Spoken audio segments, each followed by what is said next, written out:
到了岁数之后，就不像那么摸起来像肌肤一样了，摸起来像胶条一样，特别战斗，特有运动感。但是真没动力，现在已经5000转了。如果您接手了这车，一查这么多年只换油，甚至变速箱油都没换过，完蛋。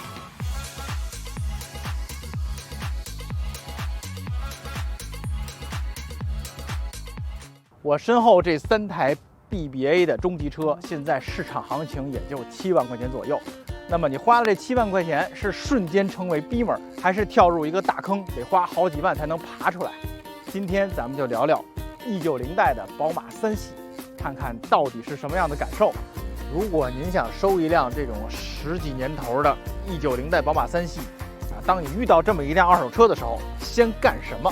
我告诉大家啊，先不要看各种没用的，先把它打着，让它怠速，停个10几20分钟，然后到车里猛踩一脚油，看一眼后面还能不能看见人。如果噗一下看不见人了，又是白烟又是蓝烟，恭喜你，气门油封不行了啊！免拆更换气门油封，4缸车6缸车大概都得个1万元左右，这笔钱就必须要花了啊！如果噗一下还能见着人，那咱们就打开机舱盖。哇，这4缸的机舱好奇怪啊，前面整整少了一段。如果说我那X5的机舱是一3居室啊，这就是一个跃层挑厅大别墅啊，这里边猫狗黄鼠狼能住好几家子，我估计非常大的一个空间。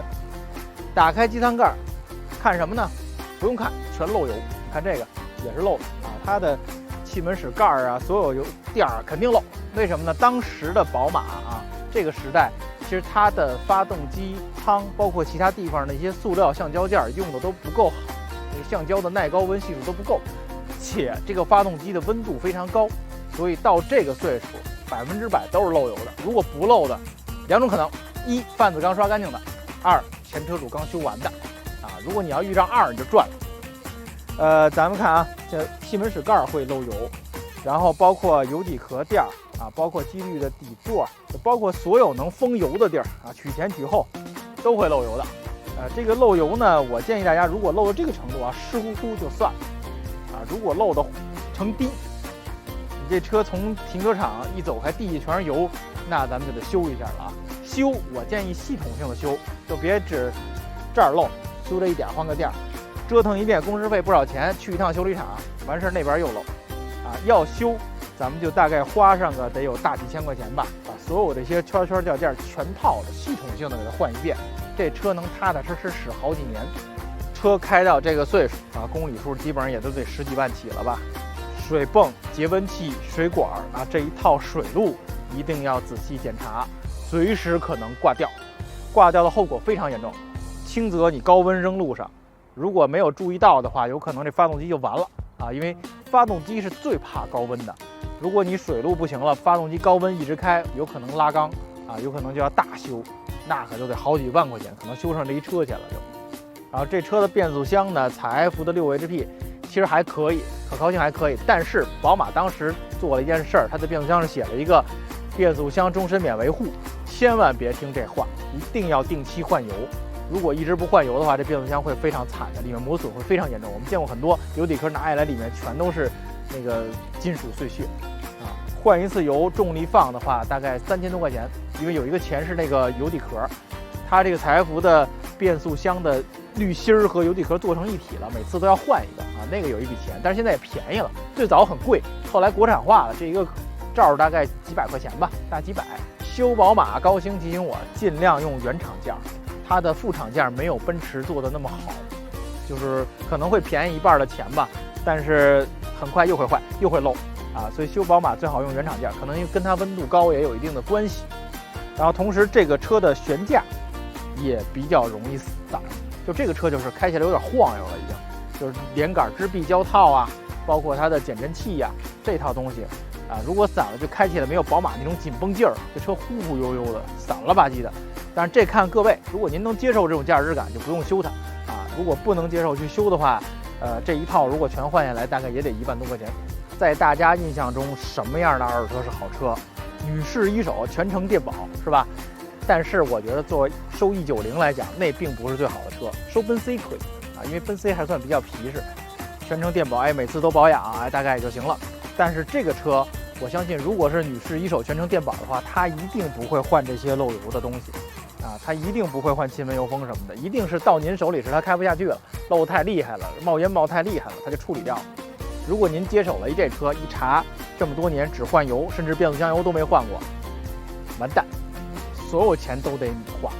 什么样的车好？这车其实收一个2手3手，之前的那位车主是一车迷，几年前花过大价钱整个弄过一遍，自己开了2、3年，哎，换新车换更好的车不要了，这种车好啊！190千万别收那一头烂的，玩不起。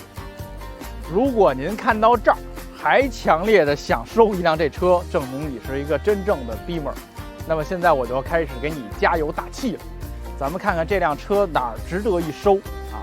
首先，190代的宝马3系诞生于2005年，那是宝马有史以来最大的一次设计革新，就从146一瞬间变成了这种非常现代化的切面切线的设计。这车的设计放在今天依然不落伍啊，非常的棒。想了解历代宝马3系设计的朋友，可以回去看我们的宝马3系历代车特辑啊，我会把它重新顶上来，欢迎大家回顾观看。历代车的设计说的清清楚楚。咱们现在聊回这个车啊，首先这和204代奔 C 一样，也是一个非常纯正的德国小车啊。这车的尺寸非常的紧凑啊，它的长度只有4531啊，它的宽度比204要宽一些啊，达到了1816。大家看它的翼子板铺得非常的平，制造了一个含在车里边的宽体的感觉，所以非常紧凑啊，也是德味十足的一个车。这车大断代上来讲分前后期，2005年到2008年，然后是2008年到2012年啊，就是这个后半期。怎么区分呢？特简单，看前机盖，前期的机盖是平的，后期的会多了2道金，会显得更有力量感啊，更新了很多。然后大灯里多了 LED 的一些东西，这是从前脸最容易区分前后期的。这车的设计也是典型的纵置后驱布局，大家看前轮特别靠前，离前翼子板这特别远，对吧？然后整个车的用材也是非常不错的啊，这条连带装饰带岛屿的这槽也是真正的铝条，真材实料啊。当然它里面就没有像奔驰一样在用植绒的条了啊，毕竟宝马不讲究这个，是吧？咱们来看车内啊，这里面也是浓浓的新时代的宝马的味道啊。我这个新是2005年的那个新啊，就是告别146、139那个时代，新时代宝马的感觉，全是大曲线、大曲面，是吧？很优雅。大家觉不觉得这车少点什么？咱们这是一低配的，没 iDrive， 没中间屏幕啊，会显得比较古老，是吧？如果是高配的，会有一个横向的屏幕，这儿有一个 iDrive 旋钮，会显得这车新不少，豪华不少。虽然里边也没什么功能啊，说实话，那个时代的 iDrive 不能联网，是吧？这个车呢，内饰就没有204说实话那么讲究啊，它有一些材料用的，包括这些按钮，全是纯黑塑料的啊，看着比较简陋一点，但是它们不容易掉漆，这是优点。包括中控这块，大家看它的收音机呀、空调都比较简单啊，就是一些黑塑料，但是它有一种宝马独特的质感，是吧？然后它最大的特点是它的坐姿非常的低，然后我的脚可以探得非常靠前，半躺着开，就是特别有跑车的感觉。宝马就会制造这种驾驶的欲望，高高的仪表，传统的这转针上面还有瞬间油耗显示，对吧？所以这个车能带来那种Beamer的感觉，拥有宝马的感觉，甚至于比新款还强，我觉得。然后这辆车的内饰材质呢，咱们这辆车是真皮啊，但是这皮到现在状态基本上也都不太水灵了啊。是真皮椅，但是这皮很粗糙的那种大荔枝纹，特宝马。然后有一些车是用桃木啊，有一些车是用银色的喷漆啊，到现在基本上也都裂差不多了啊。但是如果没裂的，状态好的还是挺漂亮的。它用了一些负感漆的材质，主要在副驾驶门和后门的门拉手内侧，包括这个地方，现在就会粘啊。这个负感漆到了岁数之后，就不像那么摸起来像肌肤一样啊，摸起来像胶条一样，非常粘。如果大家不喜欢，现在国产有替代件，把它换掉就行了。前面依然是我正常驾驶位置，轴距依然是2760。咱们看它的后排空间啊，在座椅靠背减薄了好多的情况下，勉强有了1拳，就这么一点儿。而且这个车的中间的这个空调这块特别靠后，就中间基本没法坐人。哎呀，看，脚基本上过不去，就只能骑着这个玩意儿凑合坐这么一下。所以说全家出行后排经常坐人，尤其后排需要坐3人的朋友，尽量别买这车。咱们来开一圈这个 E90 的3系，感受一下啊。首先你坐进来的第一刻就跟奔驰是完全不一样的，它座椅非常的硬，非常的矮，而且我开3系喜欢把它搂到最低，特别战斗，高高的仪表沿儿是吧？一个大转速表在你面前，还有一个油耗表，特有运动感。甭管它动力快不快啊，就运动感是到位了。就你开着它这种视野、这种坐姿，方向盘高高的，你就想过弯的时候快，就想快速的过弯。这是宝马带给人的3系带给人独特的感觉，就还挺美好的。我觉得开着这辆车，你会觉得它特别聪明，就是它的油门特别聪明。你轻踩、中踩、重踩，它的换挡时机都不一样。它好像知道你想要什么样的加速。当然我知道这是 ZF 变速箱的功劳啊，就是我觉得 ZF 变速箱和宝马车的配合真是始终的是这么好。虽然这个变速箱到这岁数已经有一点顿挫了，换挡时候能觉出来，但是不招人烦。你看我每次不同的重度踩油门，它都会有选择不同的换挡点，非常有意思。这点奔驰车是没有的，而且转向也是非常有韧劲儿。它不像奔驰那种转向，180的那个是死沉啊，纯液的，后面电液就是特别轻，就恨不得没什么回正力。这就不一样，这感觉跟看里边有个皮筋儿似的啊，非常有韧性，开起来还是非常快乐的。后视镜视野也特别圆，特别大，特别好。咱们这是一个320啊，这车318只有136马力，320 152马力啊，只有那个325是210多马力啊，那个动力还可以。我看数据上318的加速有10.8秒，这车有9.8秒，也就是说这320还跑不过奔驰 C180K。说实话还真是这样。当年我买车为什么没买这个318、320，就是因为这个问题。就我试了之后，我发现它都没有 C180K 开着痛快啊。虽然它是宝马，它的这个油门吧很干脆啊，反应会快，但是真没动力。现在已经5000转了。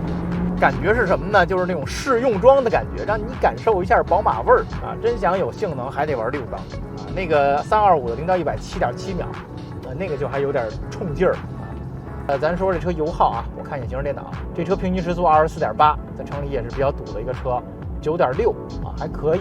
这个4缸车最大的优点就是比较省油啊。这要是一个6缸宝马，我估计12、3个起了啊。市场行情啊，依然由我们的二手车奸商来给大家讲。E90买哪个？现在值多少钱？啊，E90个人还是真的不太推荐购买。真的，你要硬要买的话，个人建议玩车买E90。10年的335 N54，这个车值得买的。太少了啊！这太192的335啊，320 N55发动机 ，N55 B30值得买。我觉得所有 N52、B20、N52、B25。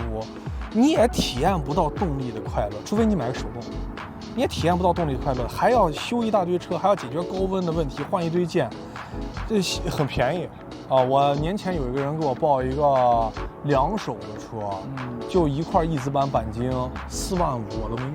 哪年的呀？08的啊，4万5我都没用。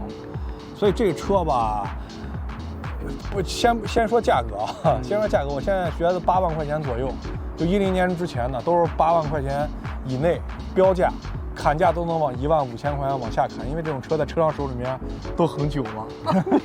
真的，1线城市啊，3、4线城市不太一定，因为这个车在那种二手交易平台上面特别多，4、5、6万的一大批，但这种车绝大多数都是自己修不起，然后往外卖。就是买这个车最重要看一点，就是它之前有没有大修，对，是不是刚修的。修完了就值得买，没修这次维修就到你手里了，就有点可怕。E90买不好，我见证了很多，就是1比1，买车多少钱修车多少钱啊，真的是这样。4万5买车，4万5修车，车合到手里面9万块钱。所以说为什么8万多块钱，就是这个车修好了就值这个数，修不好就不值了啊！大家听好了啊，千万别买那1颗螺丝都没动过的极品，烧机油烧死你。这就是今天带大家一起感受的宝马 E90代的3系啊，可以说这一代时间很长啊，整个车型系谱也非常的丰富，从318、320、325、330、335，甚至于 M3 全有，是吧？国产进口都有，手动自动全有。那大家应该收哪款呢？前面大家也看了，这个车这么多老花病，哪个车况好收哪款。如果你能遇到一个特别整的，甭管它是哪款，就收它就行了啊。如果同等车况的情况下，看您用它的目的。如果您是代步啊，想省点维修成本、省点油耗什么的，那就买320，我觉得是最好的啊，国产320。如果你是一个想玩车的，有点收藏的意思啊，Beamer，那我强烈建议买6缸的啊，325国产的，性价比是比较高的啊，330、335量少一点，贵一点。然后如果能遇到车况好的，也是不错的。自己开着一个小巧的啊直列6缸后驱的宝马，那个还是幸福感满满的啊！觉得这7、8万、8、9万块钱花的还是比较值的，是吧？那么还是这个话题，如果现在我们花7、8万块钱买新车，比较偏性能、比较偏驾驶的，能买到什么呢？我一眼想到的 MG 的某些车是可以的。如果您想来个引爆，估计还带点款。那么买新车的朋友扣1，想玩这个的扣2，咱们看看有多少人啊！当然。买这个还是那句话，你得先把这期节目看到滚瓜烂熟，基本上背下来的程度，然后对一对哪些会在你的身上应验，到最后爽上这个E90到底花了多少钱啊？欢迎和我们互动，感谢大家的收看，下集咱们奥迪A4再见。